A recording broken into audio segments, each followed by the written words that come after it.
اور فطرانے کے بارے میں یہ بھی ہے کہ آپ اس کو اگر دیکھتے ہیں کہ جس جگہ پر آپ رہتے ہیں وہاں پر لوگ زیادہ محتاج نہیں ہیں تو اس کو کسی دوسری جگہ پر بھی منتقل کیا جا سکتا ہے، کسی اور جگہ پر اس کو بھیجا جا سکتا ہے۔ فرض کرو کوئی شخص بحرین میں رہتا ہے اور اس کے گھر والے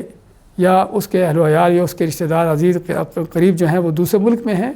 کہ جہاں پر زیادہ ضرورت ہے تو آدمی اپنے گھر والوں کو کہہ سکتا ہے یا اپنے رشتہ داروں کو کہہ سکتا ہے اس کا فطرانہ وہاں پر نکال دیا جائے۔ لیکن یہاں پر اس بات کا خیال کرنا ہے کہ فطرانہ جو ہے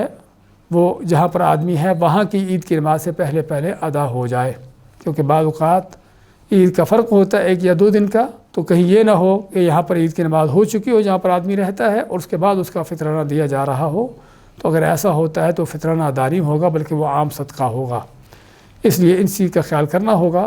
کہ آدمی جہاں پر رہتا ہے وہاں کی عید کی نماز سے پہلے اس کا فطرانہ ادا ہو جائے۔ اور یہ بھی ہے کہ اگر کوئی آدمی کسی دوسرے کا فطرانہ ادا کرنا چاہتا ہے تو ادا کر سکتا ہے، لیکن جس کی طرف سے ادا کر رہا ہے اس کو اس کا علم ہو تاکہ اس کی نیت شامل ہو،